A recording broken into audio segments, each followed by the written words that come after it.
And that just, I felt, was just a real strength there. It carried us through at that time. I just want to share a little bit about becoming bigger people this morning. And Isaiah chapter 54 and verse 2 and 3, it says, "Enlarge your house, build an auditorium, spread out your home, spare no expense, for you will soon be bursting at the seams." You know, it's a great verse for your daycare, that it'll soon be bursting at the seams. But there is something about an encounter with God, encountering God, that brings an increase in our life. Where there is barrenness, life comes, prosperity comes, increase comes. We do not stay the same. It's as though you cannot have an encounter with the living God without it expanding or enlarging you in some way. It must do. It must affect you in some way. You know, I often say that God responds to faith and not to needs. There are lots of needs in the world today. If God only responded to needs, then he probably wouldn't have even made it here this morning. He would have stopped off and maybe in India or Africa or somewhere like that, where there are probably a lot more obvious needs there, and he would have got caught up there, probably wouldn't have even got here.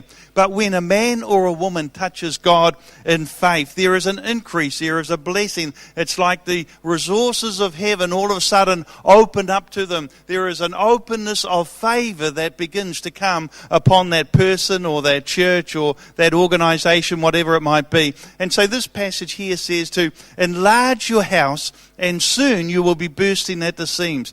I have noticed over the years that as we have made room for God to move, God has always given to us increase. He wants us to become bigger people than what we are. You remember the first day when you go to school and, your mum, she buys you clothes. First day when you need to have a uniform and your mum, she buys you a uniform that is like about 3 sizes too big than what you need. And so, especially like I had older brothers, so I tended to get hand-me-downs, and so they were always a lot bigger than what I needed.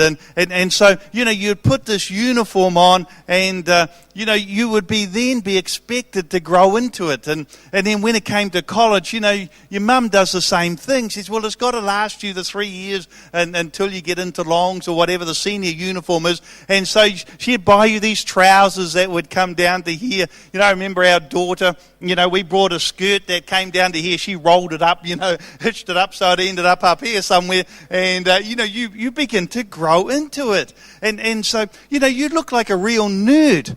But after a little while, you find you are growing so quickly, you begin to get a bit uncomfortable in this thing. You're a bit frightened to bend over in case, an accident might happen or something like that. You've grown into it. See, life is a little bit like that. When Marilyn and I got married, we lived in a flat, and we even had a spare room, unless I was in the dog box and I was in there. But, generally, and it seemed like a big flat.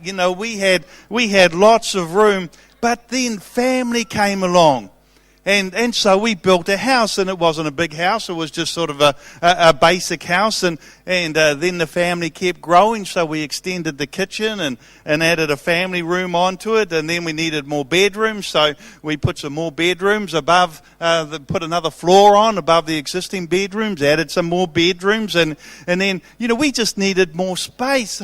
We were feeling a bit cramped, and then I was working from home, and so, I was like a little bunny. I was digging away and out of the garage under the other half, and like a little rabbit warren the house was, because I used to work under there, and then the cars couldn't stay in the garage because I was working in the garage, so the cars had to stay outside, and then I had a trailer and I had a boat, and so they were outside, and then after a while the boys started to get cars, and so they were outside, and so to get your car out, it was like, being a traffic warden at church on a Sunday morning. You were sort of directing everyone around. I can remember one day I ran down to the car, jumped in, and I'm working my way out. I hear a little, and I look out, and we had a little miniature dash hound, and he was gone.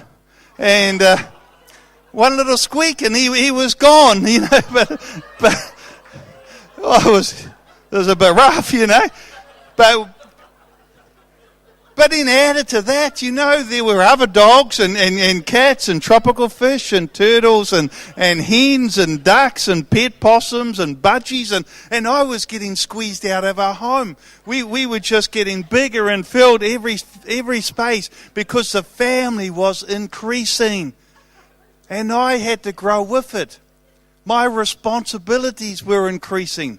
My pay packet had to grow with it as well, But this is a part of life, isn't it? You start a new job and you begin to grow. Then after a few years, you find that perhaps you're managing some others, or you leave and you start your own business, and your circumstances become bigger than what you were. And so you begin to grow, and your world around you begins to grow, and you become a bigger person.